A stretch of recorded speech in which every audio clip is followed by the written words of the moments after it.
Hey guys, as you may have noticed, I've been putting up some Xenoblade Chronicles X videos lately, and this one requires a bit of commentary. You've seen so far, there's a lot of running around in this game, collecting items, fighting enemies, doing quests, there's cutscenes, all that normal stuff. But another big part of the game that isn't as exciting to show off, but is equally important, is all of the detailed, complicated menus that you have to navigate in this game. I'm going to go through some of them here. This might not even be all of them, but all of them that I can think of off the top of my head. So let's take a look. Obviously we have our quests, which there's not too much we have to do here, but some of them you can open up a the menu for the enemies here, so you can find which enemies you're trying to look for if there's a quest that involves killing a certain enemy. That's not too complicated. Alright, most of our stuff here for customizing our characters is going to be in the party menus. So of course, equipping equipment, pretty straightforward, standard RPG thing. Just like in the original Xenoblade Chronicles, you can put augments on your weapons and some of your armors. So here's one of them. I have range attack up, but there's other things you can do. And what you can place depends on what kind of equipment it is. As you saw, there is also, you can view the model, just why not. Change fashion gear, I haven't even messed with this. I guess you can have the benefits of your armor while having the appearance of something else. I'm just discovering that for the first time. So, equipment's pretty straightforward. Arts, these are also similar to Xenoblade Chronicles.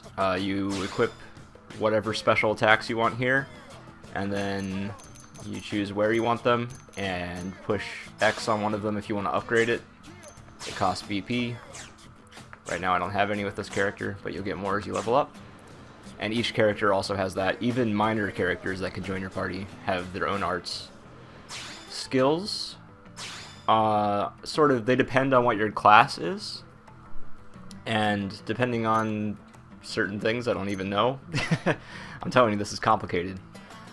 You can equip multiple skills here, so Elma here has 4 skills equipped, and once again, you can upgrade these. Actually, probably if I scroll down, we can see what we have to do to unlock this, maybe? Yeah, depends on your rank, your class rank. I'll have you know that I graduated at the top of my class? No, I'm just kidding, I don't remember.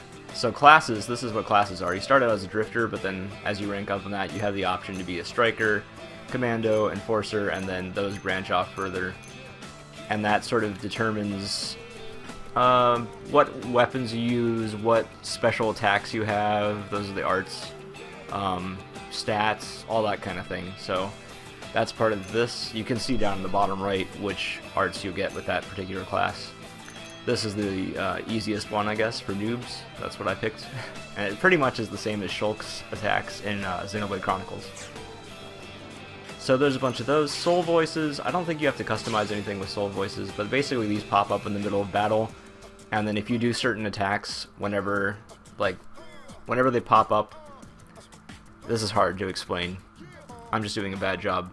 Basically, these will pop up when certain conditions are met in battle, and then for some of them, if you use a certain attack right after it pops up, you can get an additional bonus. So that's basically what those are. Okay, that's most. Oh wait, hold on. Affinity chart is back, by the way. It's not super important, but you can fill it out. There's like all the named characters, you can see the relationships to each other. I like filling it out, but it doesn't really make any difference. Let's see, there is the enemy index, as you saw before. Achievements, which don't really matter since Wii U doesn't have an achievements thing overall anyway. The Collectopedia is back, which I think most people forgot about in Xenoblade Chronicles anyway. But as you find items in the world, you can put them in your Collectopedia, and as you fill out an entire row, you'll get a bonus from it. And some of them are lucky squares, like this one, this question mark here. If I had this item, I could put it in there and I would get BP from that. Okay, so that's most of the main menu from the pause menu. But there are things in the world as well. So let's go here to the arms manufacturer station. Here, there are different companies that develop your weapons, basically. And just for using that weapon, those companies will get bonuses, basically. And as they level up, you'll be able to unlock more weapons for that company. You can also upgrade your weapons individually, and that requires materials that you find in the field. You can do that with your armor too, and your skill gear, which I don't have a skill yet, so any of the skill menus are not going to be available to me at this point. So there are even more menus than what I'm showing you. Augments, these are the equipable things. You can basically make your own with, once again, the materials you find in the field, of which there are very many. You can develop new gear. Once again, materials. It's a crafting system, really. Alright, there was some place I'm pretty sure I saw, maybe actually that was in that menu, you can donate materials, or you can donate money to develop gear faster. The regular shop, it's a shop, you can buy things, but look at all the categories. There's so many categories. The blue ones are things that this particular character is going to be using. Of course, armor, everybody is going to use these same armors. Okay, that's all for that. Let's move over in this direction. This terminal here is for doing multiplayer stuff, basically. Scout blades. Oh, wait, maybe not quite. What is this? I think this is for requesting people to join your party. I haven't even done this yet. And you can register your avatar, so I don't know. Honestly, it's complicated. Aren't I so helpful with this? Okay, this is where you accept quests.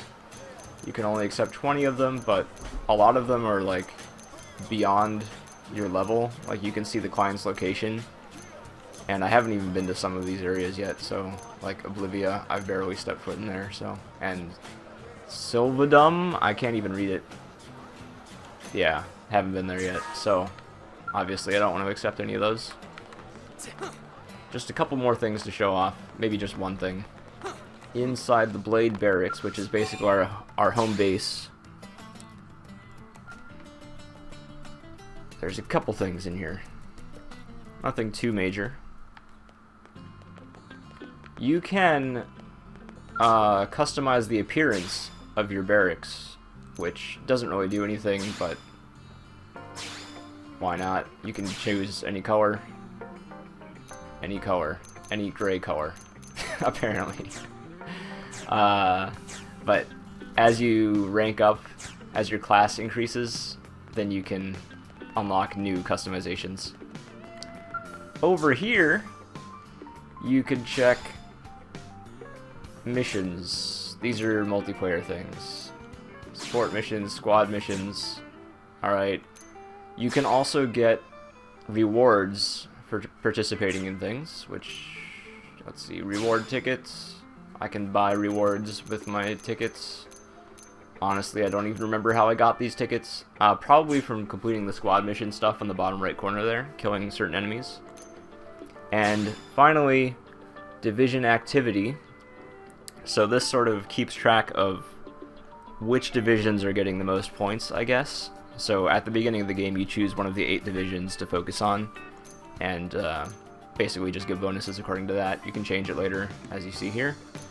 But you can also get rewards for this. I'll just not get any right now.